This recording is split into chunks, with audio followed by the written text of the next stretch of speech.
ताज़ा खबरों की इस अपडेट में बात करेंगे देश भर की तमाम बड़ी और काम की खबरों की, इसके अलावा व्यापार जगत और टेक्नोलॉजी से जुड़ी आज की बड़ी खबरों की। बुलेटिन में सबसे पहले बात करते हैं 5G को लेकर बड़ी खबर। अब इंटरनेट की स्पीड होगी और तेज। DOT जून में कर सकता है 5G स्पेक्ट्रम की नीलामी। देश में 5G सेवा जल्द शुरू होने की उम्मीद बढ़ गई है। इससे न सिर्फ इंटरनेट की स्पीड बढ़ेगी बल्कि प्रधानमंत्री नरेंद्र मोदी का डिजिटल इंडिया का सपना भी पूरी तरह से साकार होने को पंख लगेंगे। वह सरकार जून महीने में 5G स्पेक्ट्रम की नीलामी को यहाँ पर तैयारी कर रही है। बता दें आपको कि 5G नेटवर्क में इंटरनेट की स्पीड 4G नेटवर्क के मुकाबले काफी तेज होगी। वही टेलीकॉम मंत्री अश्विनी वैष्णव ने गुरुवार को बताया है कि सरकार जून की शुरुआत में 5G स्पेक्ट्रम की नीलामी कर सकती है। वही दूरसंचार विभाग यानी DOT अपेक्षित समय सीमा के अनुसार काम कर रहा है। साथ ही स्पेक्ट्रम की कीमत को लेकर भी टेलीकॉम कंपनियों की चिंता दूर करने की कोशिश यहाँ पर हो रही है। वही अश्विनी वैष्णव ने कहा है कि हम नीलामी करने के लिए अपनी समय सीमा के अनुसार आगे बढ़ रहे हैं। जून की शुरुआत में इसकी शुरू होने की उम्मीद है। उनके मुताबिक डिजिटल संचार आयोग ट्राई की सिफारिश पर विचार करेगा और स्पष्टीकरण के लिए उससे संपर्क करेगा। चलिए बात करते हैं अगली खबर की। तो गूगल का एक्शन प्ले स्टोर से हटाए गए हैं 10 लाख से ज्यादा ऐप्स, 2 लाख डेवलपर भी हुए हैं बैन। गूगल ने अपने यूजर्स की सेफ्टी को देखते हुए पिछले साल 2021 में 10 लाख से ज्यादा ऐप्स को प्ले स्टोर से हटाया है, जहां 2 लाख से ज्यादा ऐप डेवलपर भी इसमें बैन किए गए हैं। इसकी जानकारी यहाँ पर गूगल ने एक ब्लॉग पोस्ट के माध्यम से दी है। बता दें आपको कि कंपनी का मानना है कि ये जो ऐप्स थे वो पॉलिसी का उल्लंघन कर रहे थे। इसके साथ ही डेवलपर्स भी गूगल की पॉलिसी को अच्छे से फॉलो नहीं कर रहे थे। दरअसल काफी समय से गूगल यूजर्स की डेटा प्राइवेसी को लेकर काफी प्रोटेक्टेड है। इसके चलते एंड्रॉयड डिवाइस के लिए आने वाले ऑपरेटिंग सिस्टम में हमें कई तरह की यहाँ पर सिक्योरिटी अपडेट्स देखने को मिले हैं। गूगल की अपकमिंग एंड्रॉयड 13 ऑपरेटिंग सिस्टम में भी हमें कई तरह के नए प्राइवेसी अपडेट यहाँ पर देखने को मिलेंगे। वही कंपनी ने एक जो अपना ब्लॉग उस पोस्ट में यहाँ पर कहा है कि हमने ऐप्स के रिव्यू तरीकों को इम्प्रूव यहाँ पर किया है, जो मैनुअल और ऑटोमेटिक दोनों में देखा जा सकता है। कंपनी ने 2021 में पॉलिसी का उल्लंघन करने वाले 1 मिलियन यानी करीब 10 लाख से ज्यादा ऐप्स को ब्लॉक किया है। यही नहीं, हमने 1,90,000 से ज्यादा ऐप डेवलपर को इस प्लेटफॉर्म से यहाँ पर बैन भी किया है। बात करते हैं अब अगली खबर की। तब कोरोना की बूस्टर डोज के लिए अब नहीं करना होगा ज्यादा इंतजार, 9 महीने से घटाकर 6 महीने करने का सरकार कर रही है विचार। भारत में कोरोना के बढ़ते मामलों के बीच सरकार जल्द ही कोविड वैक्सीन की दूसरी खुराक और बूस्टर डोज के बीच अंतराल को कम कर सकती है। सूत्रों के अनुसार मिली जानकारी के मुताबिक टीकाकरण पर राष्ट्रीय तकनीकी परामर्श समूह यानी NTAGI इस अंतराल को कम करने की सिफारिश कर सकता है, जिस पर 29 अप्रैल को बैठक यानी आज जो बैठक हो रही है इसमें फैसला हो सकता है। दरअसल ICMR की जांच में पता चला है कि प्रारंभिक टीकाकरण से करीब 6 महीने के बाद एंटीबॉडी का स्तर जो है वो कम होने लगता है। बूस्टर खुराक देने पर प्रतिरोधक क्षमता बढ़ जाती है, जिस कारण जांच के आधार पर अब वैक्सीन की दूसरी डोज और बूस्टर डोज के अंतर जो है वो 9 महीने से घटाकर 6 महीने करने की पूरी इसमें यहाँ पर संभावना है। वही दिल्ली के NSGP अस्पताल के MD डॉक्टर सुरेश कुमार ने भी सोमवार को कहा है कि कोविड वैक्सीन की अत्यधिक खुराक यानी बूस्टर डोज शरीर की इम्यूनिटी को बढ़ावा देने में मददगार होगी। इसलिए हर किसी को बूस्टर डोज लेना चाहिए, जिससे आप अपने परिवार और समाज को इस महामारी से बचा सकते हैं। चलिए बात करते हैं अगली खबर की। तो नौकरी पेशा लोगों के लिए बड़ी खबर देखिए। अब हर हफ्ते मिलेगी 3 छुट्टी, सरकार ने बताया कब लागू होगा वेज कोड।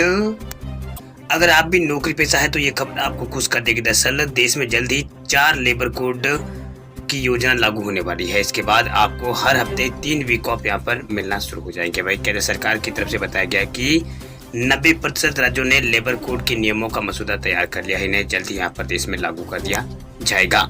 वही केंद्रीय श्रम मंत्री भूपेंद्र यादव ने इसके बारे में जानकारी दी है। यादव ने उम्मीद जताई है कि 4 श्रम संहिता जो कानून है वो जल्द लागू किया जाएगा और नया वेज कोड लागू होने के बाद सैलरी, ऑफिस टाइमिंग से लेकर PF रिटायरमेंट तक के नियमों में बदलाव हो जाएगा। उन्होंने कहा है कि नया श्रम कानून श्रम क्षेत्र में काम करने के बदलते तरीकों और न्यूनतम वेतन की आवश्यकताओं को समायोजित करने के लिए है।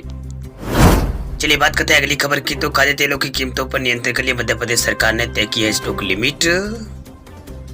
खाद्य तेलों की कीमतों पर नियंत्रण के लिए सरकार जमाखोरी करने वालों पर सख्त यहाँ पर कार्रवाई करेगी। दरअसल इसके लिए फुटकर और थोक व्यापारियों के लिए अधिकतम भंडारण यानी स्टॉक लिमिट तय कर दी गई। अब फुटकर व्यापारी 30 क्विंटल और थोक व्यापारी 500 क्विंटल से ज्यादा खाद्य तेल संग्रह करके नहीं रख सकते हैं।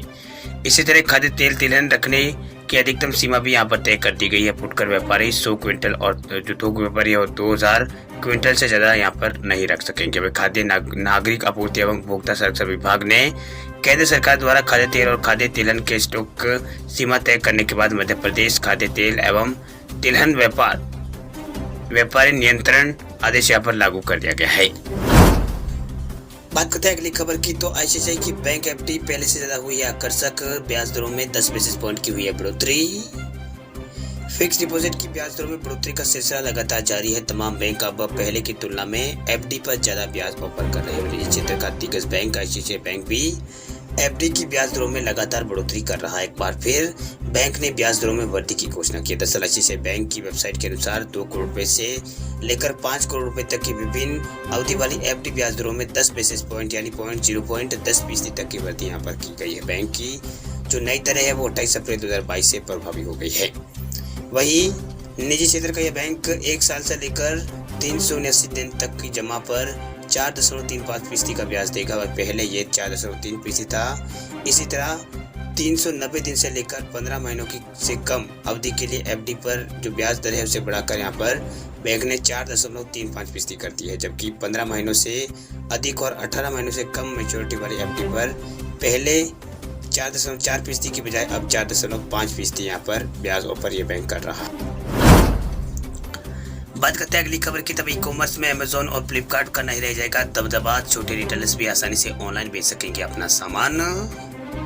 आने वाले समय में ई कॉमर्स कारोबार की तस्वीर पूरी तरह से बदल सकती है। दरअसल केंद्र सरकार एक ओपन टेक्नोलॉजी नेटवर्क बनाने जा रही है। इसकी बदौलत छोटे रिटेलर्स को भी ई कॉमर्स का पूरा फायदा उठाने का मौका मिलेगा। उनके जो प्रोडक्ट है उनको भी ई कॉमर्स प्लेटफॉर्म पर करोड़ों ग्राहकों के लिए उपलब्ध कराएंगे। यानी उनका जो प्रोडक्ट है वो करोड़ों ग्राहकों के लिए उपलब्ध होगा। इससे अमेजोन और फ्लिपकार्ट जैसी जो बड़ी कंपनियां उनकी बादशाह पर अंकुश लगेगा। ये अपने तरह का दुनिया का पहला नेटवर्क होगा। इसका फायदा ग्राहकों को भी मिलेगा। एक तो उन्हें ज़्यादा से ज़्यादा प्रतिस्पर्धी कीमतों पर सामान खरीदने का मौका मिलेगा। दूसरा, ज़्यादा से ज़्यादा ब्रांड और प्रोडक्ट और सेवा उनके लिए यहाँ पर ई कॉमर्स प्लेटफॉर्म पर उपलब्ध होगी। वही ब्लूमबर्ग की हवाले से जो रिपोर्ट है मनी कंट्रोल ने संबंध में एक रिपोर्ट प्रकाशित की है। इस रिपोर्ट में कहा गया है कि सरकार एक ऐसा ई कॉमर्स प्लेटफॉर्म बनाना चाहती है जिस पर 10 रुपए के साबुन से लेकर हजारों रुपए के एयरलाइंस टिकट तक खरीदना और बेचना मुमकिन हो सके। चलिए बात करते हैं अगली खबर की, तो व्हाट्सएप का इस्तेमाल करने वाले लोगों के लिए बड़ी खबर। देखिए, व्हाट्सएप ला रहा है धमाकेदार ऑफर। पेमेंट करने पर मिलेगा कैशबैक। व्हाट्सएप अपने पेमेंट प्लेटफॉर्म का उपयोग करने के लिए नए ग्राहकों को लुभाने के लिए यूजर्स को कैशबैक के रूप में मैन्युटरी का लाभ देने का योजना व्हाट्सएप बना रहा है। वही सोशल मीडिया दिग्गज मर्चेंट पेमेंट्स के लिए भी इसका परीक्षण यहाँ पर कर रही है। वही व्हाट्सएप को गूगल और फोन पे जैसे प्रतिद्वंदियों के साथ प्रतिस्पर्धा करने में सक्षम व्हाट्सएप को करेगा, जिनकी भारत में यूपीआई ट्रांजेक्शन की मात्रा को संशोधित करने में एक प्रमुख बाजार की हिस्सेदारी है। वही हाल में ही यहाँ पर national payment corporation of India यानी एनपीसीआई ने व्हाट्सएप के यूजर्स को अपनी भुगतान सेवा सीमा को यहाँ पर 100 मिलियन तक यहाँ पर बढ़ा दिया है। यानी इसको बढ़ाया है। ये पॉजिटिव सिग्नल है क्योंकि भारत में इससे पहले ही यहाँ पर 400 मिलियन प्लस यूजर्स है जो हर दिन सहकर्मी और दोस्तों और बहुत कुछ लोग यहाँ पर बहुत कुछ के लिए यहाँ पर ऐप का लाभ यहाँ पर उठा रहे हैं।